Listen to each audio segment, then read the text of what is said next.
I head for my in-laws' house begrudgingly. This is because I have to go see the person I least want to see in this world. It's my mother-in-law of all people. She's the mother of someone I love, but I just don't like her. Perhaps sensing my feelings, my daughter started to cry as soon as we arrived at my in-laws' house. The more I tried to get her to stop crying, the louder her voice got, as if she could sense my impatience. In that moment, "I know why the baby's crying," my nephew, my brother-in-law's son, suddenly said. "Do you know why the baby's crying?" When my brother-in-law casually asked, my nephew confidently answered. "Yes, you see..." The answer to my nephew's question that no one expected would later change my fate. My name is Willow. I am 29 years old. My husband Ken and I have been married for 2 years now, and we get along every day. Since the beginning, we were more like best friends than lovers. I feel comfortable and happy enough with Ken. But there is one person who doesn't like our relationship. That is my husband's mother. My mother-in-law didn't like me very much from the beginning of our marriage. She didn't tell me this directly, but every time I saw her, she would give me a hard time. And she only harasses me when she's alone with me. She must love her youngest son, Ken, very much. Whenever I visit my mother-in-law's house and try to have a conversation with my husband in front of my mother-in-law, she gives me a cold stare. And as soon as we're alone, she would start complaining about it. "I think it's very bad taste for your wife to be affectionate with your husband in front of me. I'm Ken's mother. I'm his blood family, so can a stranger like you not get in my way? I wish he would just divorce you." And so on and so forth, as if I was the bad guy, throwing one heartless word after another. I was so shocked by these harsh words that I couldn't say anything back. I had no idea that my mother-in-law hated me so much. What should I do? I want to have a good relationship with her, but this is not good at all. I had to make sure Ken never knew about this. In hindsight, I should have talked to my husband and distanced myself from my mother-in-law right away. But at the time, I was desperate to somehow be accepted as his wife. The real hell started after that. 6 months into our marriage, my mother-in-law became obsessed with her grandchildren more than necessary. "Willow, you know, I think our heir must be a boy." One day, as soon as I showed up at my in-laws' house, she suddenly said that to me.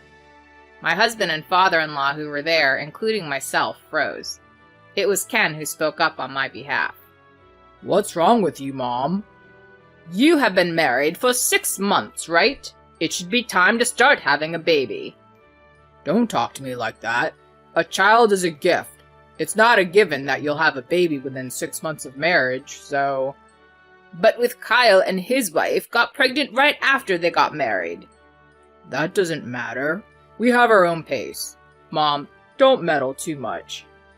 My mother-in-law is not amused by my husband's words. I deliberately pretended not to notice the occasional cold glare from my mother-in-law. Ken's brother Kyle got married 5 years ago. Shortly after that, his wife became pregnant and gave birth to a boy. My nephew, Billy, will be 4 years old soon. Billy loves to be around me and my husband, and I feel his growth every time I see him. And that's not all. Between you and me, Billy's words have saved my life many times. I think it all started when he was 2.5 years old, when he started to talk. When I was about to leave my in-laws' house, Billy said to me, "You know, Auntie, you should take a different road when you go home." "Billy, what's wrong? The usual way is no good?" "It has to be a different road." Okay, I'll take a different road today." "Yeah, use a different road." My husband had been drinking at my in-laws' house, so I couldn't ask him to drive, so I had to drive home. As I started to drive, Billy's words came back to me, so I drove home on a different road. The next day, the news reported that there had been a major accident on the original road I was supposed to take yesterday. When I saw it, I dropped the mug I was holding onto the floor without thinking. When I explained my conversation with Billy to my husband, who came running to me, he said it was just a coincidence. After that, Billy often made comments that bothered me. He never displays any of his abilities in front of my husband or mother-in-law. Does he have magical powers? One day, I approached my brother-in-law Kyle about this. "Excuse me, Kyle, I'd like to talk to you about Billy." I didn't miss the moment when my brother-in-law's face scrunched up for a moment. He must have sensed something. He pulled my arm and moved from the living room to the hallway. Then he said in a quiet voice so that others could not hear, "What's this about, Billy?" "Well, maybe it's just a coincidence, but Billy saved my life a couple times." "Billy saved you?" "Yes, I've been saved from accidents and a few other times. I was wondering if maybe Billy has some kind of special power." "I see. So, you too?" "What do you mean?" "He usually only uses that power in front of me and my wife, but I guess he used it in front of you too." Apparently, Billy had shown that power to my brother-in-law and his wife several times. According to my brother-in-law, he never made such comments to anyone outside of the family, so he didn't care much about it. However, if this ability was revealed to the public, it would eventually become a big problem. In order to avoid such a situation, my brother-in-law and his wife were desperately trying to hide Billy's power. I was curious as to why Billy was using his power on me too. It's been almost a year since I found out about Billy's powers. I found out that I was pregnant a while ago, but I had been suffering from morning sickness and had not been able to visit my in-laws very often. I heard that my brother-in-law and his wife were coming back to visit them when we did. I was eager to see them, but at the same time, I was somewhat relieved that I wouldn't have to see my mother-in-law. In the last trimester of my pregnancy, morning sickness finally settled down. But on the other hand, my belly was getting bigger, so my daily life started to be a little bit difficult. I'm on maternity leave from work, but I have a lot of things to prepare for. You never know when your child will be born. And when I went on maternity leave, my mother-in-law called me every day. "Hello, Willow? Are you taking the supplements I sent you?" "Well, I'm taking folic acid supplements that I originally bought myself." "That's not good enough. Take the ones I sent you. That's the expensive one I recommended on the mail order site." "Even if you say that?" "Listen here. You're a failed wife who couldn't conceive a boy, so at least give me a satisfactory child." Yes, the baby in my belly was a girl. To be frank, I don't care what sex it is. As long as the baby is born healthy, that's all that matters to me. But my mother-in-law wants to have it her way, right down to the gender.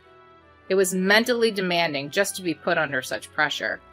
When I told her that my baby was a girl, she was in an overly bad mood.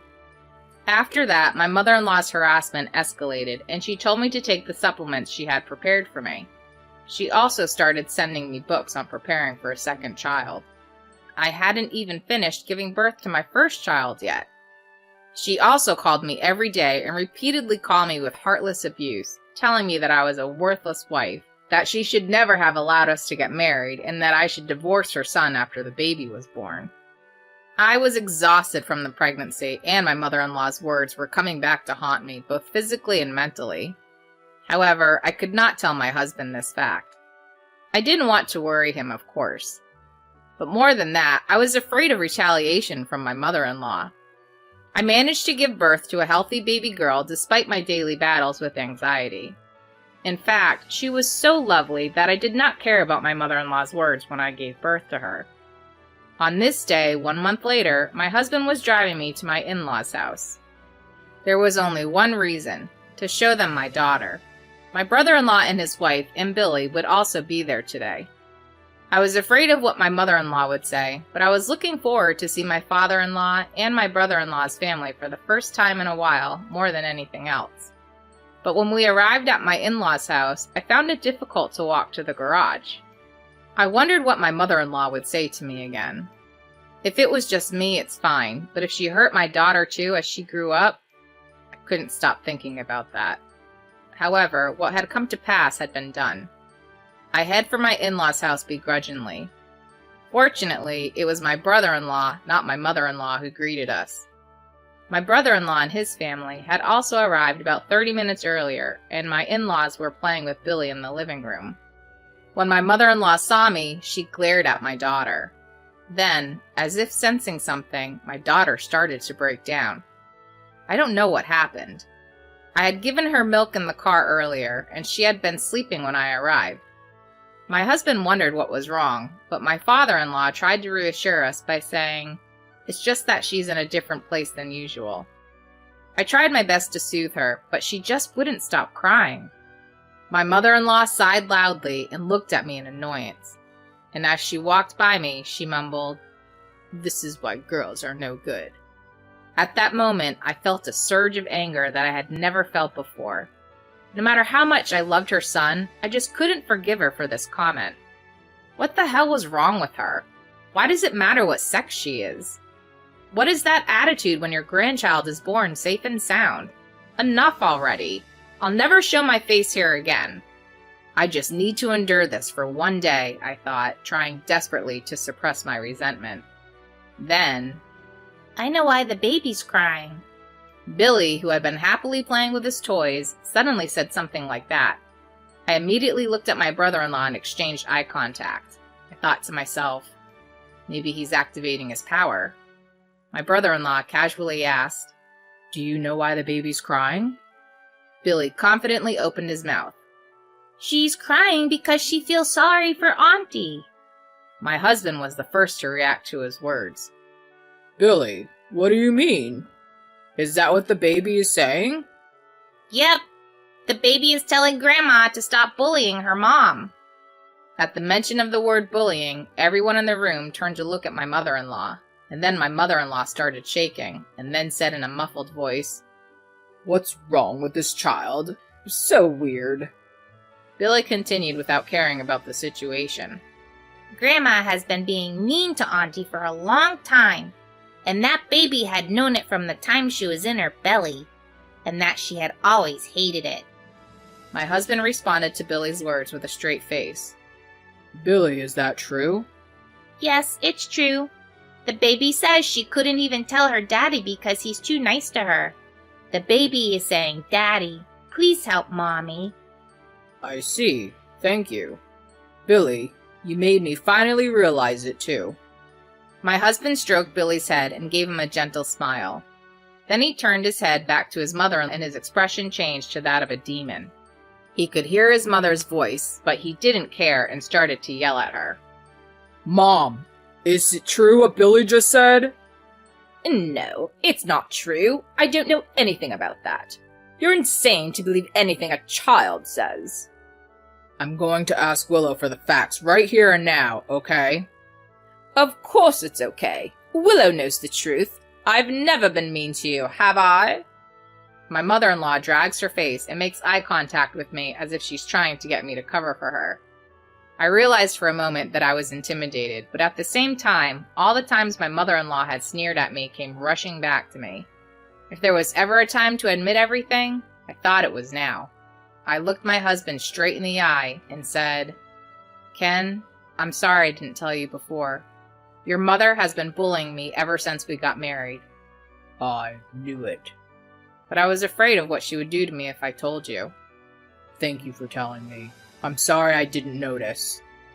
I shook my head and my husband hugged me and my daughter. Then he turned to my mother-in-law and said something I've never heard him say before. How dare you do this to someone I care about? I didn't think you were that much of a jerk. I'm disappointed. I don't even consider you a mother anymore. I want you to stay the hell out of my life. No. Please, Ken, it's not what you think. This is a misunderstanding. Misunderstanding? Why would Willow lie about this? I know for a fact that you've been bullying Willow. You should be ashamed of yourself as a mother. You knew that if you did that, your family would be disgusted with you. Because Willow took you from me, and because the baby wasn't a boy, so I did it for you. For me? If that's what you think, then don't ever get involved with us again. My life will be ruined because of you, Mom. And what's wrong with your grandchild being a girl? Don't force your selfish desires on me. Ken, please listen to me. I don't want Willow to feel any worse. If it's between you and Willow, I'll take Willow over you any day. I'm not going to continue a family with a piece of shit like you. I'm cutting you out of my life forever. Ken, no, don't say that. Don't say that. My mother-in-law sobbed and clung to my husband's feet. He looked at her with disdain. After that, my husband declared that he would cut ties with his mother, just as he had said. In response, my father-in-law and brother-in-law also announced that they would sever ties with my mother-in-law. My father-in-law forced my mother-in-law to divorce him and kicked her out of the family home. My mother-in-law had no money and nowhere to go, so she had no choice but to go back to her parents' house. However, my mother-in-law, who can barely make ends meet, is now treated like a housekeeper. It's the best ending she could have deserved. Karmic retribution. She should suffer at best until the day she admits her wrongs. We, on the other hand, still visit my father-in-law and brother-in-law and their families. Billy's magical powers seem to be diminishing by the day, and these days he almost never speaks of them. They say that babies and animals can see what adults can't see, but it may not be true. Even if what Billy has said so far is just a coincidence, it is true that his words have saved my life. I am now living a happy life, thanks to Billy without a doubt. I hope one day to tell my daughter about his magical power.